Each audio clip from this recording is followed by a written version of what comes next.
So, to recap what happened yesterday, and I have to admit, yesterday was such a frustrating day of trading that it has brought me to the brink of wanting to give this up and delete all of these applications and just be done with this. Um, and it's not because I lost any great amount of money, but it's just because my losses are so consistent, so reliably consistent, and generally my losses occur where I take a trade and the price immediately moves against me. And so long as I hold that position, I will continue to lose money. However, and this is something that happens so often, I think this is one of the reasons why I want to start a YouTube channel to chronicle this. Um, because I've made probably over 100 plus videos. I've been doing this since the beginning of 20, I say close to the beginning of 2022, where I've been making videos of my trades. I would wake up in the morning, discuss my plan, discuss the market condition, and I either A, don't follow my plan, or B, when I do follow my plan, we get what I was talking about before, where I would get into a position and it would immediately move against me. I'm talking like green candle, green candle, green candle. I take the trade, confirmation, bounced off support or something, it starts to come down. And then others will say, well, you just have to put a stop loss. And the stop loss has to be a logical stop loss based on your entry, your risk, da da da da da. Whatever, dude. If I put my stop loss right where I would get in so that I don't lose any money at all, of course the stop loss is going to get hit automatically. If I put the stop loss where everyone else would likely put the stop loss, then of course the market's going to do stop loss hunting and come down, and there's some people who say that doesn't exist. Like, that's ridiculous. Of course it exists.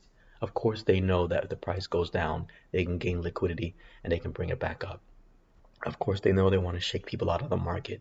They know exactly what they're doing. So yes, stop loss hunting absolutely exists. Um, or you can put your stop loss even wider, risk losing more money, which to me I just is just asinine. But I guess the logic is, if you really believe in your plan, then you put your stop loss lower. Some people say when it comes to options, don't even use a stop loss. It's pointless. It doesn't make any sense. You put in whatever you think. You put in what you're willing to lose. If you buy 10 options at $80, then you must be willing to lose most of that $800. That's their logic. The problem with that logic is you have to be so confident in your plan that you don't care if you lose all that money. And I don't have that confidence because most of my plans don't work out right. And yesterday was a perfect example. So let's recap yesterday. And I'll put the options on a 5-minute chart so we can cover everything. And we'll put SPY on a 5-minute chart. And let's zoom in on what happened yesterday. FOMC meeting was supposed to be at 2 p.m. I had two plans. Either I just scalp a little trade before FOMC meeting and make some money and avoid the volatility that occur. And you can clearly see it rallied after the FOMC meeting, but there are times where this is what I hate about the market, right? You can flip a coin and everyone believes that it's going to land on tails, and tails is good news. And it lands on tails, the good news comes out, everyone thinks this is great, and the market drops. There are times you'll flip the coin and everyone's expecting it to be heads, and it's bad news. And we do get the news and it's just as bad as we thought, and the market will rally. It makes no effing sense whatsoever. And I have to say a caveat, I'm probably going to curse a lot in my videos. I don't care if I get, what is it called? Demonetized, because I'm not doing this for money anyways. Who's going to want to watch my videos, really? I'm just doing this because I want to make a public chronicle of what's going on. The only problem is I need to be careful because I work while I'm doing this for my sister's paralegal, so I need to make sure stuff doesn't come up on here, and that's going to be a challenge. try and edit the video so that doesn't come up, because I get pop-ups and whatever, and I can't help but get that every now and then. Which is probably why most of the time I'm going to try and do my videos before the market open. Obviously I want to do my plan before the market opens. But again, to finish up the recap, yesterday, like a fool, I went long here, I think. I don't really remember. I really don't. I went long and then cut that trade short. Um, and lost. I used a bunch of what I have in my account, which wasn't very much to begin with. I started off with a buck 75 or $175 in my account. That's how small my account is. It's pretty pathetic. It used to be 3,000 last year, early last year, and trade by trade by trade, it slowly just bled down to nothing. So that shows you how terrible I am at doing this. So I foolishly took a trade here.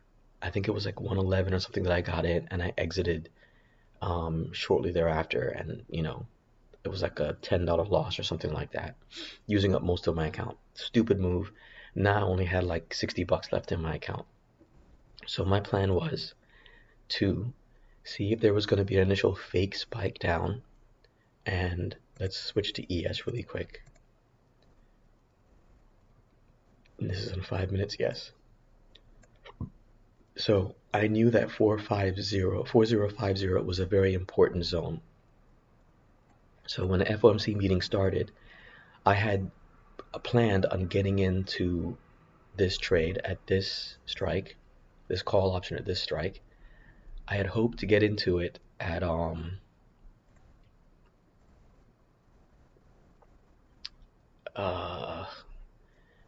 let me see something really quick. There must be a way that I can make this private. Yeah. Anyways,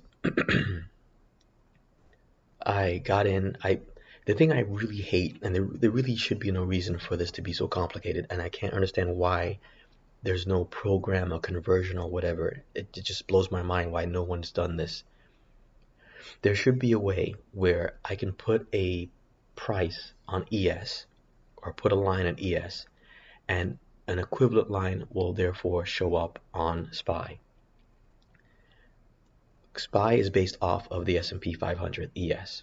So what's frustrating is if I try doing a demo trade from last year,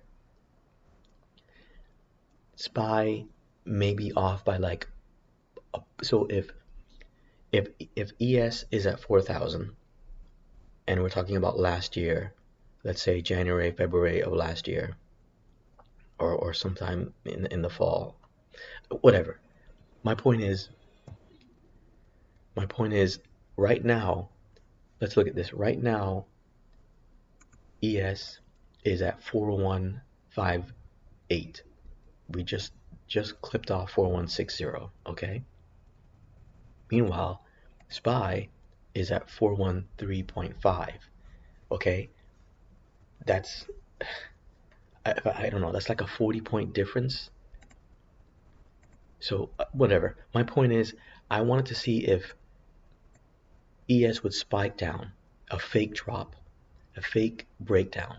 If it did that, if I put a buy limit, maybe I can sneak in at a low bottom, then hold through the volatility and see if I can maybe make some money on the subsequent rally. That was the plan. I got in here. This dipped as low as $30. My dumbass decided 25 might be where it dips down to. I thought maybe 25, maybe that's where it'll dip down to. That'll be like around 4050 in correlation to SPY. I was wrong. It started to rally, and I got in maybe 2 minutes after. It was 1402. I remember exactly. 1402. I got in for one call option at $45, so it was somewhere in here. Because I have this on a 5-minute. It was within this candle, right? And then it went up, and then it just kept going down and down and down and down. And I had my stop loss set at I think $21, right? So of course, And this is what I'm telling you, this is what always happens to me, right?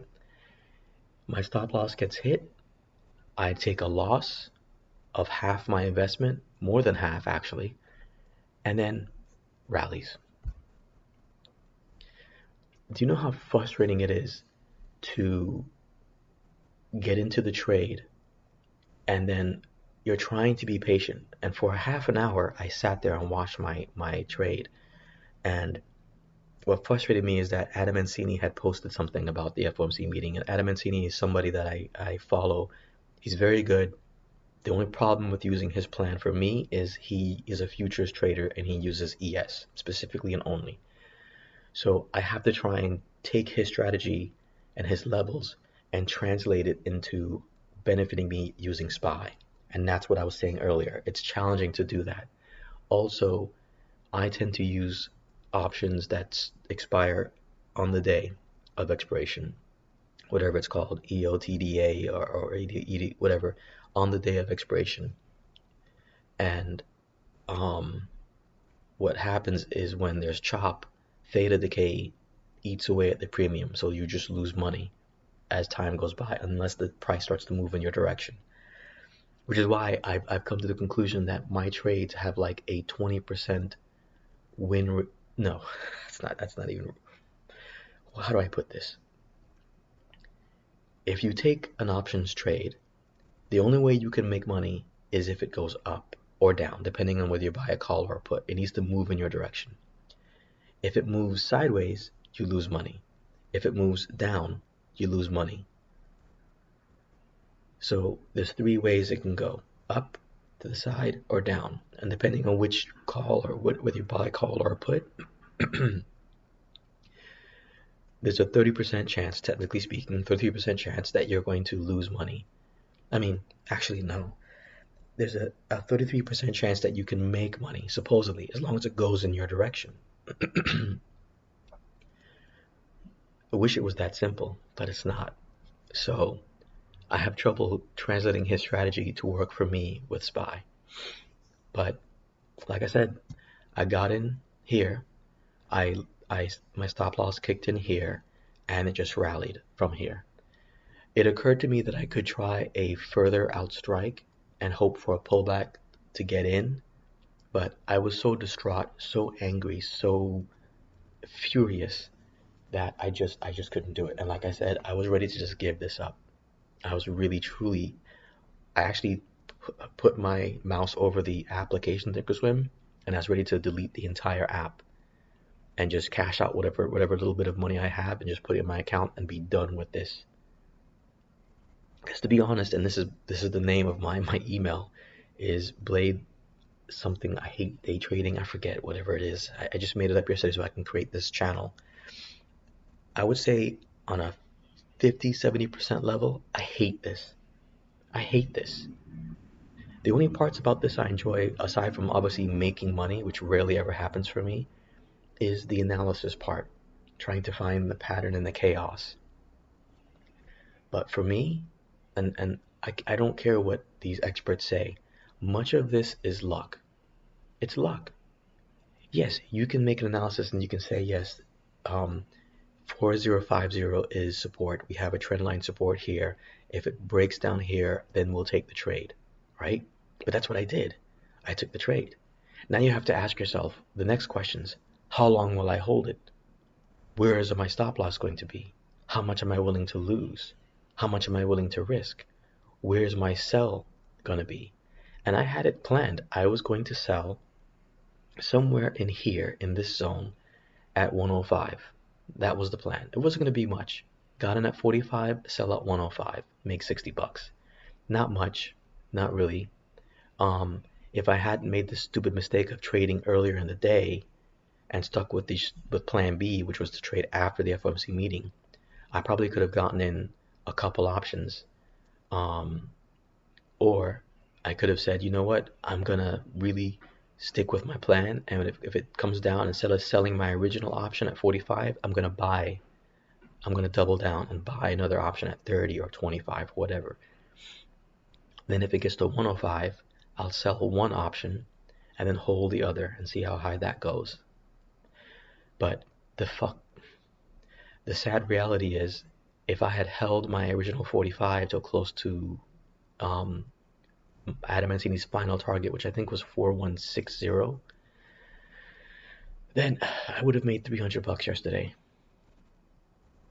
Therefore, basically doubling my account in one trade. And after rallies like this, I hate trading the next day because usually, especially after the FOMC meeting, there's sort of like this, what do you call it, dead cat bounce, where it'll fall dramatically. Sometimes it even happens overnight, or it's just a choppy, unpredictable day, difficult to trade. So, I may try and apply this strategy from, it's called MK Strategies, MK Maurice K or something like that, Maurice Kenny. His strategy is fairly simple, fairly straightforward. I don't think he'll mind if I talk about it in my videos because he talks about it in his videos for free on YouTube. I don't know the full strategy, of course, because I haven't taken his course, and his course is just too much money for me. I mean, it's like buying a used car. So I can't afford it. So I have to learn on my own. But basically, his strategy is to find some clean demand supply zones based on the way the candle forms on the 5 minute. I've kind of applied it a little bit to the 15 minute.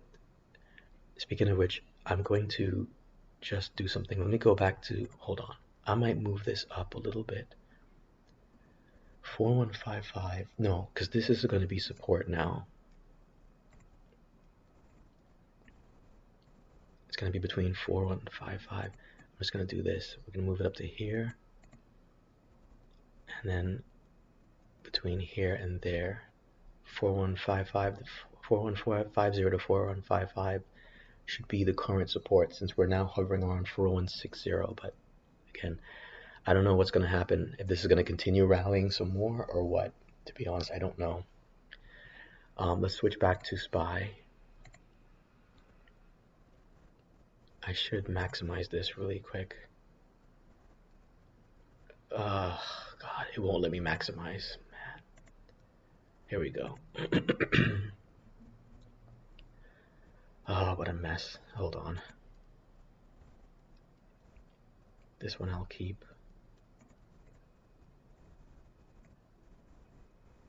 This one will go. This one will go. This one will go. This one I'll keep and adjust. This one I'll adjust because this is now major supply. You know what though? I should adjust this one here. Make this a minor. Come on, man.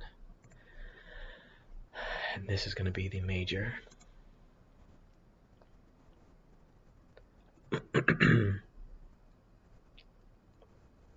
I guess this might give you an idea of MK strategy. Come on. Yeah, that works.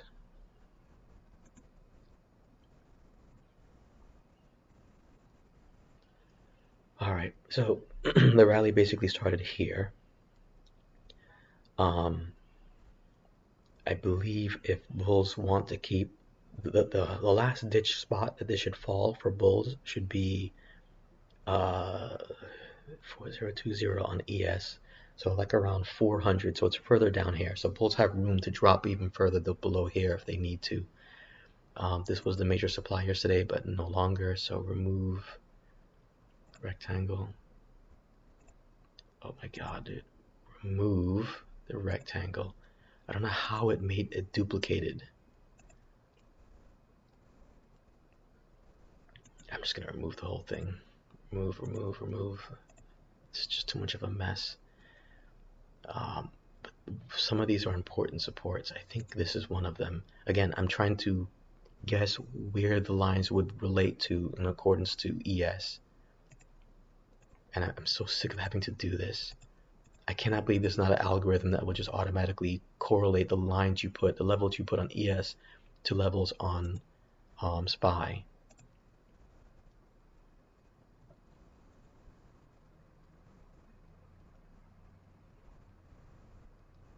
Um,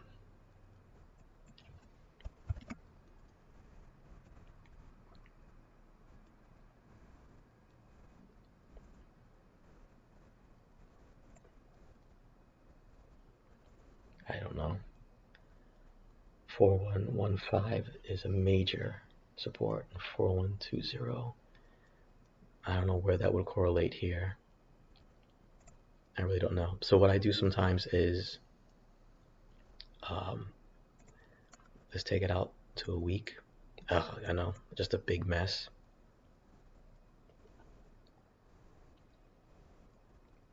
If there's a way that I can erase just the levels alone, but there's no option for that. There's no option to say, hey, erase every level I've made in, prior to the past 10 days, but keep the trend lines, the major trend lines.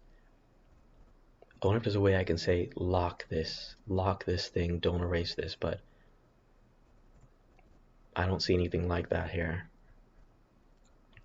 I think Swim app is not really a great app in my opinion. In some ways overly complex, bloated, but in other ways simple things it just doesn't allow you to do. So I don't know. I haven't, unless I go one by one deleting all of these, and I'm just not gonna do that. I'm trying to find major support levels. Let's back it up a little bit. I thought I did this too. I thought I set this up with weekly.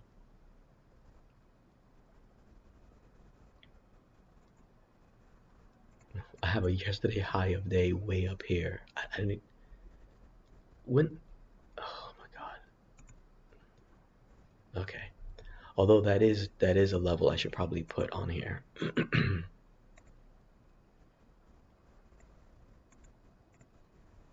I should just put previous high.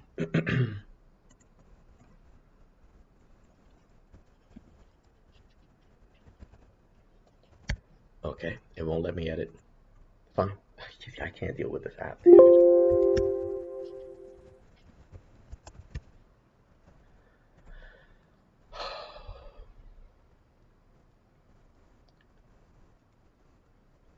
All right.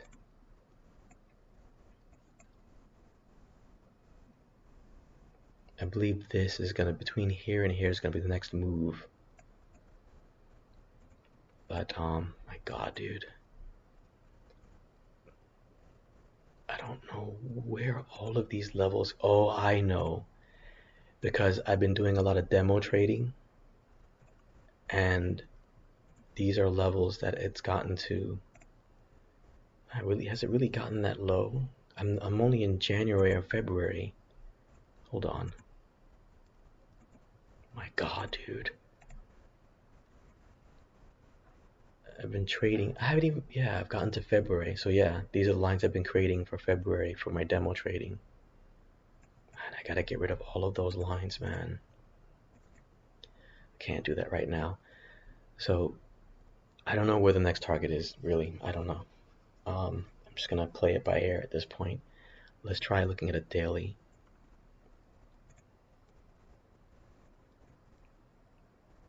And this was an important level, but we've already blasted past that one. So where's the next possible level? Here, I think. I don't know why I have 4160 here, but I'm gonna move this to here. I think this is gonna be an important level.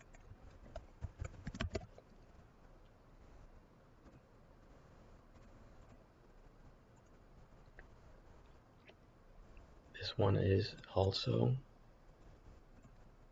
but it looks like we've already passed it, so it might be support. No, it looks like it's currently resistance right now.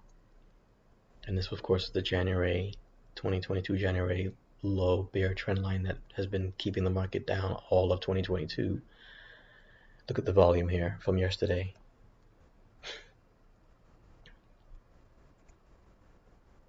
Everybody made money, I bet, except my dumbass.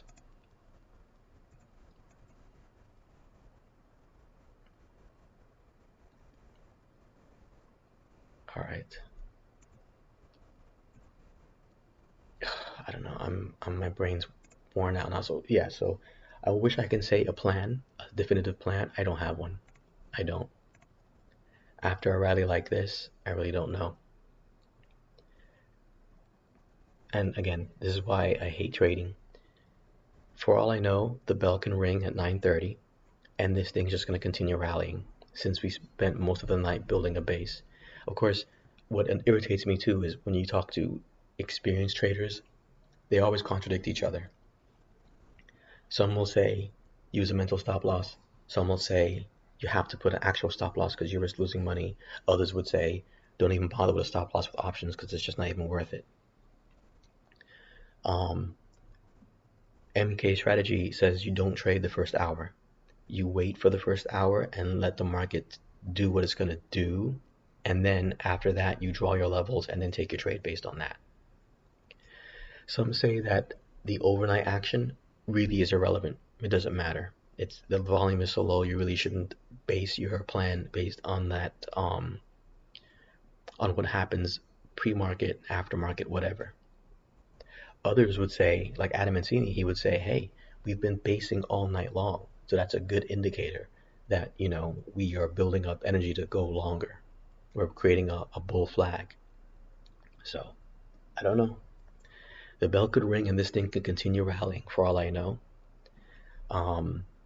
Or it can just be a sudden pullback and then we'll go retest a level and then we'll head higher. I don't know. But I need to make a plan. So here's my plan. I'm going to, hold on. I think I want to put a level here. This is 15 minutes. Yeah, I like doing 15 minutes as well. I know MK strategy is using 5 minutes, but I like the 15-minute as well. So we're going to put a level here.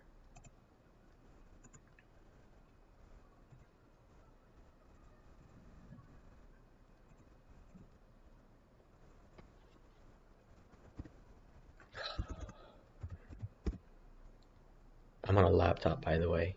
I don't have like a fancy computer setup, but I do have my iPad on one side and another screen here that shows me ES. Here's where I look at SPY on a 5-minute, really, because usually here it's a 1 minute. And I also look at SPY on a 15-minute, on a smaller.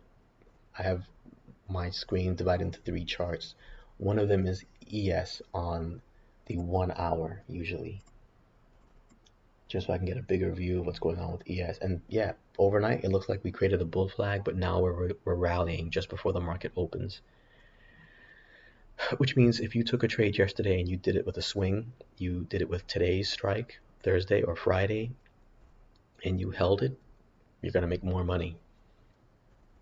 Not that we're that much higher and we still have another 40 minutes before the market opens, so who knows what's going to happen then. But again, I could have easily made $300 yesterday had I followed my plan. So right now, according to Adam Mancini, you can hear the sirens. What trips me out is that for 6 months, I rent in this studio in the Miami Beach. For 6 months, I had to have wood on my window, cheap plywood with holes in it, while the jerks that did the construction here, they're called Wind Ready. They were installing what are called impact hurricane resistant windows. And I was all excited thinking that, like every other place I've ever been that has impact resistant windows, I would not hear any noise outside. I wouldn't hear the traffic from the street below. I wouldn't hear people talking. I'm on the 15th floor and I can still hear people talking on the street below, just having a normal conversation. I was hoping that I can get some peace and quiet. These windows are garbage. You can hear everything as if the windows were wide open. Wind Ready crew. Terrible company, terrible quality. So anyways, sorry, I'm going on a tangent. I'm going to have to wait for this to pull back. That's the only plan I have. And from what I understand, from what I remember, let me see. I'm going to bring over my trading view chart. I don't know why it's so tiny here. So currently 4150 is our first support. I would argue now that we're above 4165. Let me make this 4160 actually, like right there. This is going to be now our support. So it is possible that this or this will play as support. Preferably, preferably, I would like this to fall down to this trend line as support. Um, I don't know if I can make this bigger. Let me see if I can switch this to a daily. I'm sorry, I know it's a tiny screen, and I know it's a big mess, but I have this channel, and this channel. Rejected off here, bounced off this one, rejected off the 2022 bear channel, and then we broke through, rejected off this channel, retested the bear channel. This is a little bull flag. So I believe our next spot would be close to this bull flag here. 4180 is our next target right here. So for all I know, we could rally here as soon as the bell rings to 4180, and then we cool off, which really only gives us like another 13 points, 10 points from where we are now. So we're not far off. So it's kind of annoying that we're already making our way to the first target and the market hasn't opened.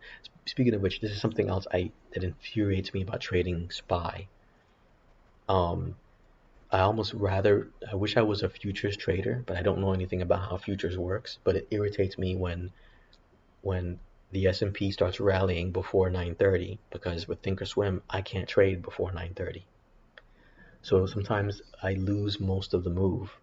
Most of the rallying occurs in the pre-market. So anyways, 15 and 5. Okay, that's it. This may end up being our support, so let me just change this around.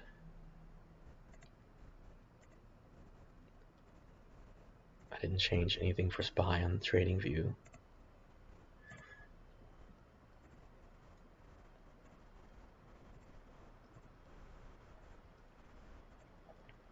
Look at it, still pushing higher. I do want to create one here.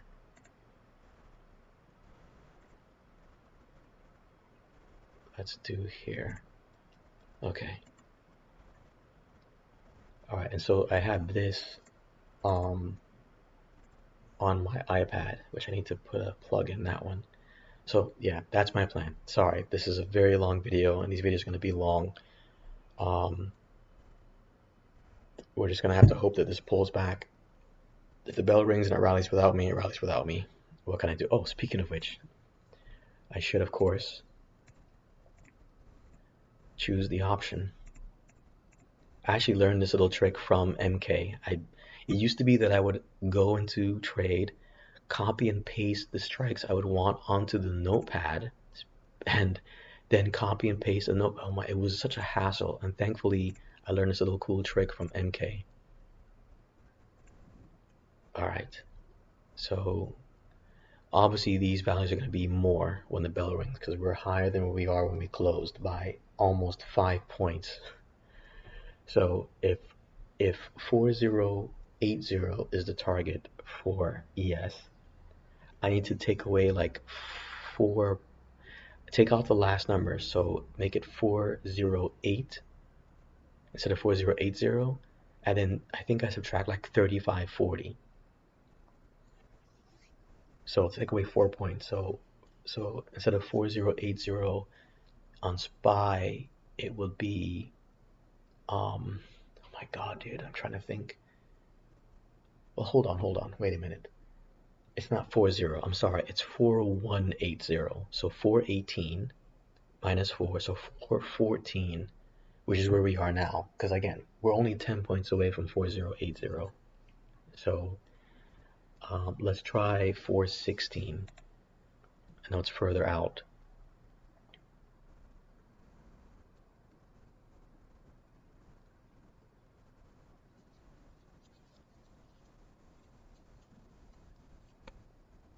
Man, and it just keeps pushing higher, more and more and more.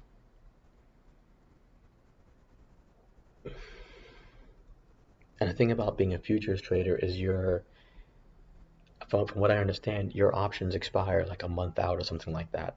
So you buy your whatever calls, whatever it is for futures, And you can sell a bunch at this level, hold on a little bit more, sell a bunch, sell the rest at this level, and hold. You can hold on.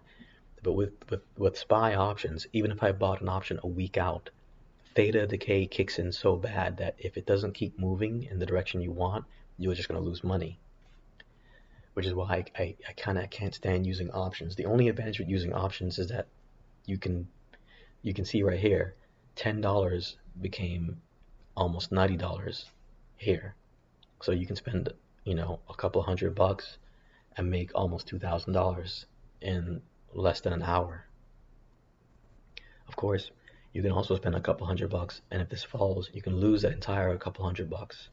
So the saying with options is you should only use what you're willing to lose. But when you have a tiny account, anything you pick, if I trade $10 hurts me when you only have like 100. Now, I started this week with $235, and now I've only got 140. So I've lost $100 in 3 days. And here's the irony: when Monday started, I told myself, you know what? I probably shouldn't even trade Monday and Tuesday. I should probably save my money and use my entire account and trade after FOMC meeting. And if I had done that, if I had stuck with my plan where you saw it went down to like 20, in fact, 20 was the original option I used.